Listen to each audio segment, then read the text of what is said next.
Welcome to WEFM's 3 p.m. news. I am your presenter, Jessica Klein. First on the local scene. The ambassador of the Republic of China on Taiwan, Fiona Hu Chun-fan, and Minister of Agriculture and Labor, Sabato Caesar, collaborated to host the Backyard Gardening and Climate Smart Agriculture Program presentation and donation ceremony.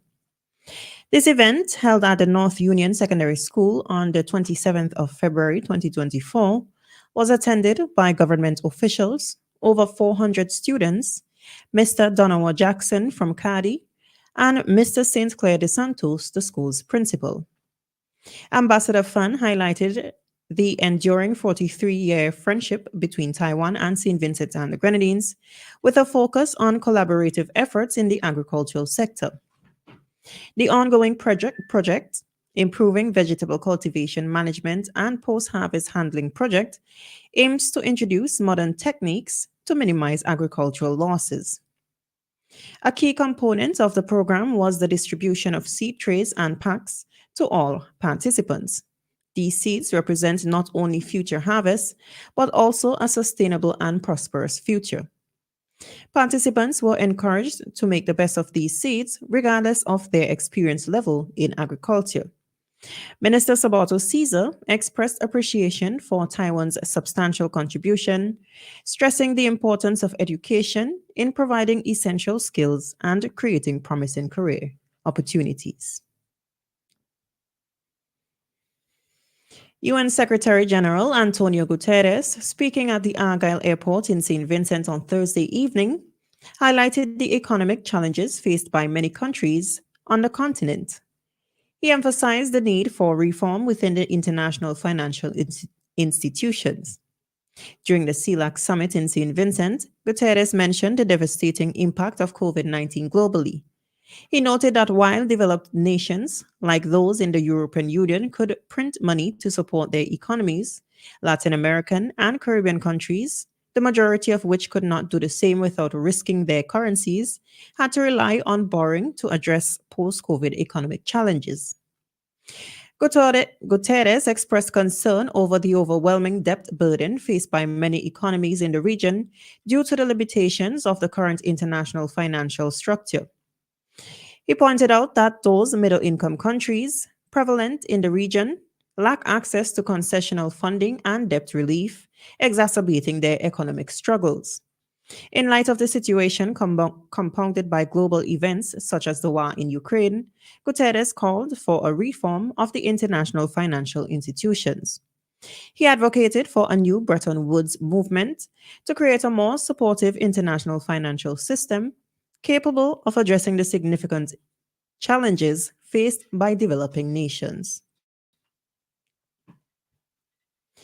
Still on the local scene, the Department of Labor in St. Vincent is notifying the general public that the revised wages regulations orders will come into effect on March 1st, 2024, with the exception of workers in preschools and nursing homes, which will come into effect on April 1st, 2024.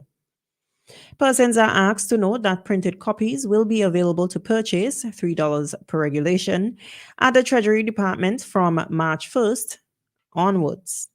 These documents will provide comprehensive information on the new wage structures, vacation and sick leave entitlements, and other essential provisions, ensuring that employers and employees alike are aware of their rights and responsibilities. The department encourages that persons reach out with any questions for additional information regarding the updated wages regulations order at 1-784-457-1789. On the regional scene, Prime Minister of St. Lucia, Philip Pierre, is resolute in upholding the integrity of his country's constitution and the standing orders of Parliament.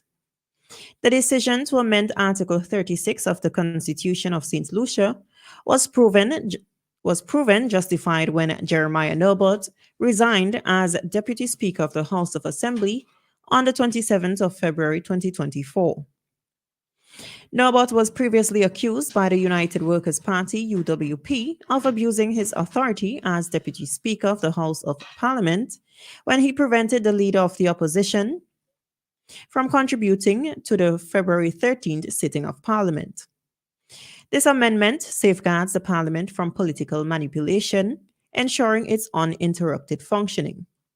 By amending Article 36, the Deputy Speaker position will never be unfilled, guaranteeing that the business of the people in the lower house of Parliament complies with the Constitution and the House of Assembly's standing orders. According to the amendment, the Deputy Speaker can be chosen from the House of Members not in the Cabinet, or as parliamentary secretaries, or from individuals outside the House. The new Deputy Speaker is set to be elected in the next parliamentary session.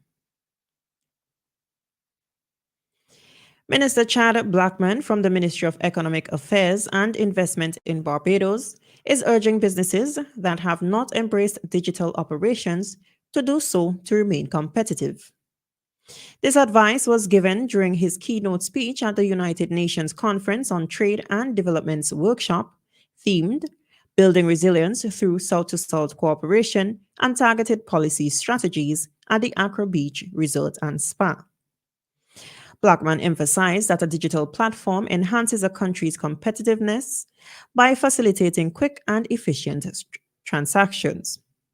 Additionally, he highlighted the importance of the Data Protection Act in safeguarding consumer information. He also stressed that relying on paper-based or outdated business methods would lead to being uncompetitive and unsustainable in the market. The workshop was a collaboration between the Government of Barbados, UNCTAD, and the University of the West Indies, with funding from China Aid for Shared Future. And finally, on the international scene, a Ukrainian man identified by the BBC is suspected of selling a lethal substance associated with approximately 130 deaths in the United Kingdom. Leonid Zakutenko, who advertised a suicide promoting website, disclosed to an undercover journalist that he dispatched around 5 packages weekly to the UK. He is believed to have provided the same substance as Canadian Kenneth Law, currently facing 14 murder charges. Although Mr. Zakutenko refuted the allegations when confronted by the BBC, investigations revealed his long-term involvement in distributing the substance. The deadly chemical, unnamed by the BBC, can be legally sold in the UK solely to companies for legitimate purposes, subject to stringent checks. Ingesting even minimal amounts of the substance can be fatal. This has been WEFM's 3 p.m. news. I have been your presenter, Jessica Klein. Join us again at 5:30 p.m. for WEFM's evening news, and we thank you for listening.